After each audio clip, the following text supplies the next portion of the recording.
Hello guys, welcome back to our channel. అందరూ ఎలా ఉన్నారు? అందరూ బాగుండాలి, అందులో నేను ఉండాలి. సో ఈరోజు సింపుల్గా వేని ఎలా ప్రిపేర్ చేసుకోవాలో చూద్దామండి. బయట పర్చేజ్ చేసి ఈజీగా 200-300 ఉంటుంది. మనం ఇంట్లో జస్ట్ 2-3 రోజ్ ఫ్లవర్స్ ఉంటే ఈజీగా వేని ప్రిపేర్ చేసుకోవచ్చు. చాలా simple and easy, and time కూడా ఎక్కువ పట్టదు.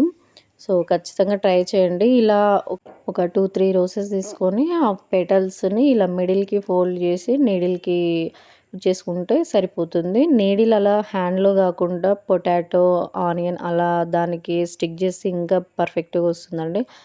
దీన్ని pink roses and white, red, దీంట్లో మల్లెలు అండ్ లీవ్స్ అలా కూడా యాడ్ చేయొచ్చు. చాలా బాగుంటుంది. మనకి ఏ ఫ్లవర్స్ అవైలబుల్ ఉంటే ఆ ఫ్లవర్స్తోని ఈజీగా ప్రిపేర్ చేసుకోవచ్చు. సో ఇప్పుడు పెళ్ళిళ్ళ సీజన్ కూడా కదా, తప్పకుండా ట్రై చేయండి. ట్రై చేసి ఎలా వచ్చిందో కామెంట్ సెక్షన్లో కామెంట్ చేయండి. అండ్ నా వీడియో నచ్చినట్లయితే లైక్ చేయండి, షేర్ చేయండి, సబ్స్క్రైబ్ చేసుకోండి. Thank you for watching. Survey జన సుఖినో భవంతు.